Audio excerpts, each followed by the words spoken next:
オールスター出場について、そしてドジャースへの批判について、また大谷翔平選手について語りました。大谷選手について、マンシー選手は、本当に毎晩のように何かやってくれるから、見ていて全然見慣れることがないんだ。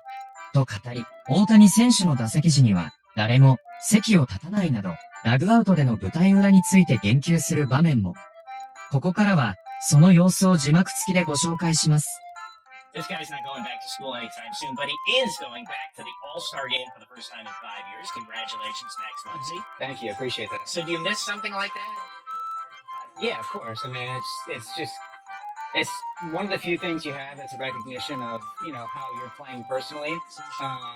And for me, it's just a really cool moment that I get to share with my kids this year. And, that was coming into the year. I always had very few personal goals, but this year, just with my kids being old enough to kind of understand what that means, that was one of my personal goals, was to make an all-star team and be able to share the moment with them. And so I was able to accomplish that thanks to the fans, which I can't thank them enough. And it means everything to me. So who was most excited when you got voted the starter?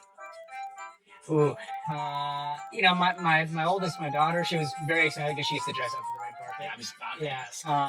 But my son got to be in the locker room when Doc handed out all the folders and everything. So, I went to Doc beforehand and I asked if Wyatt could be in there, and he said, yeah, of course. And so when he called my name, Wyatt got to go up and grab the folder, and he held that thing tight. He wasn't letting anyone take that away from him, and he thought it was pretty special. He doesn't quite understand exactly what being an all-star means, but he knew it was something that was special. So that was a pretty cool moment. So what do? You got to frame that and put it in his room or something now, right? We'll figure that out. We haven't gotten there yet, but we'll figure that one out. Who is in charge of red carpet attire?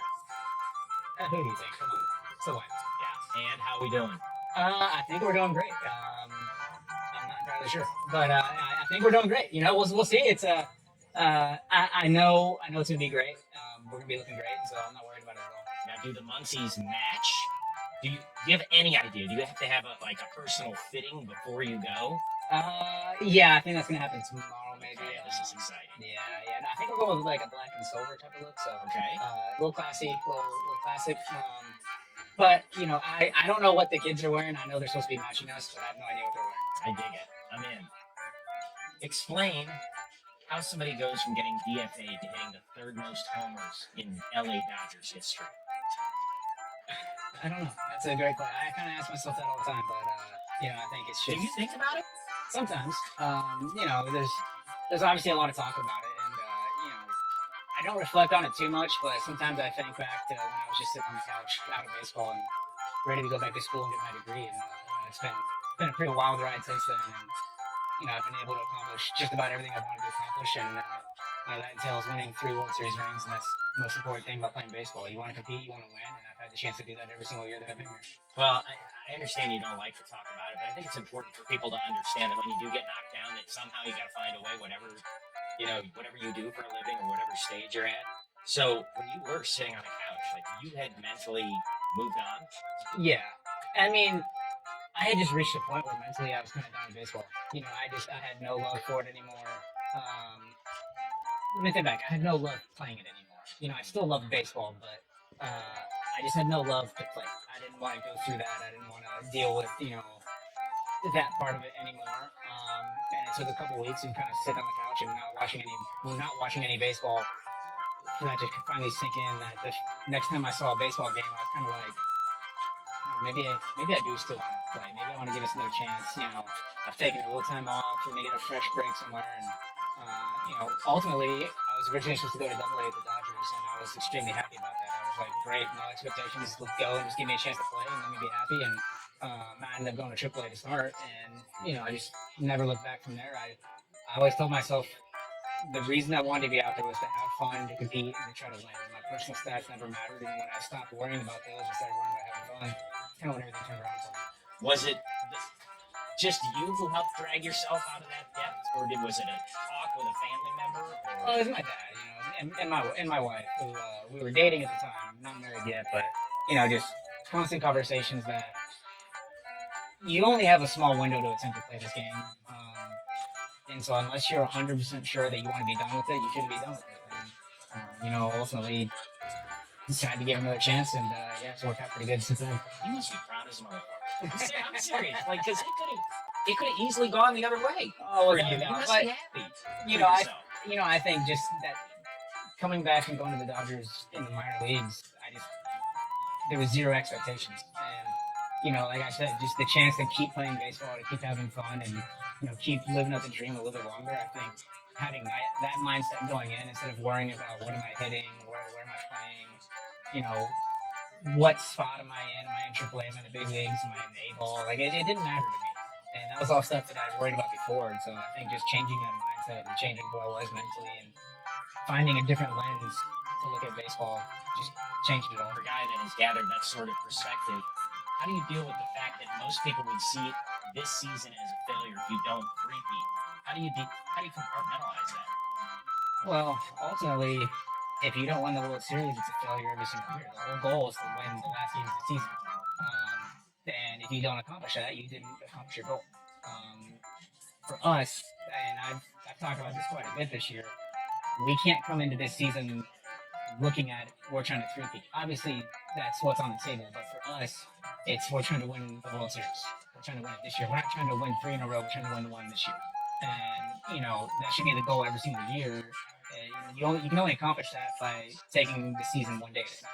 It's a long season. It's 162 games. It's 8 months. If you make it to the World Series, it's 9 months. It's a very long time, but you don't get there by trying to look at the big picture ahead. That's for the guys up top to look at. That's for Andrew and Doc and them to look at. For us as players, we have to show up every single day and take things one pitch at a time and play it one game at a time. And we've done a very good job of prioritizing that the last several years, and it's really worked out for us. But 3 in a row, pretty damn cool. Oh, it'd be awesome. It'd be unbelievable. Don't get me wrong. It's not that that's not there in your mind. It's just we can't try to focus on that. Winning the World Series is already a hard enough task as it is. We can't make that any harder than what it already is going into it. Do you like being hated by other fan bases? Not you personally, but the franchise. I think it's a sign that we're doing something right. I've been asked the question several times. What's it like being the bad guys? And my answer to that is, if you ask anyone around the league, they all want to come and play.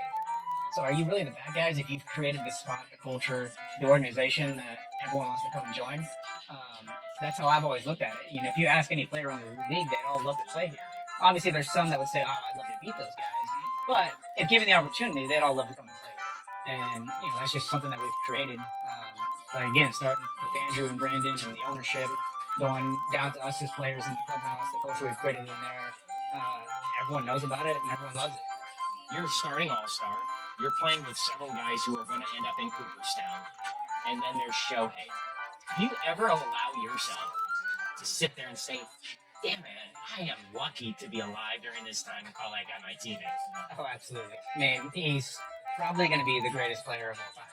If he isn't already. I know there's guys that have better numbers, from just a tenure standpoint, but from what he's been able to do, he's the greatest player of all time. I made the argument he's the greatest athlete. I mean, there's never been an athlete that has done in their particular. I would say maybe Dion was close. I mean, he was a good baseball player. He wasn't great. Yeah, Bo would have been it. Yeah, I think you look at Dion or Bo Jackson, those two guys. Look who we're talking about. Yeah, it's honestly just he does something every single night, and you never get used to seeing it. The thing that I've always said is he keeps getting put in these spots where you expect, the exceptional to happen, and very rarely does he disappoint. In a game like baseball, that's extremely rare that he's very rarely disappointed, because it's a game that you fail most of the time, and he finds a way to make it seem like he's never failed. So do you guys talk about it on the bench? Or is it yeah, I mean, last night he hit a ball, was it 114 or something like that, and it was like a 16-degree launch angle. It looked like a 2-iron. And you sit there and you watch it, you kind of just go, wow. Like, he just did, it just, every single night there's something like that. You watch him when he pitches, and he gets angry, and here's 101, 102, just right by the guy, and it just feels different in certain moments of the game. And every time he comes up to the plate, no one's using the bathroom. There's no one in the cage getting extra swings. There's no one taking a bathroom break. There's no one downstairs grabbing a water bottle. They're always up here making sure they're watching to see what he's going to do. Pretty awesome.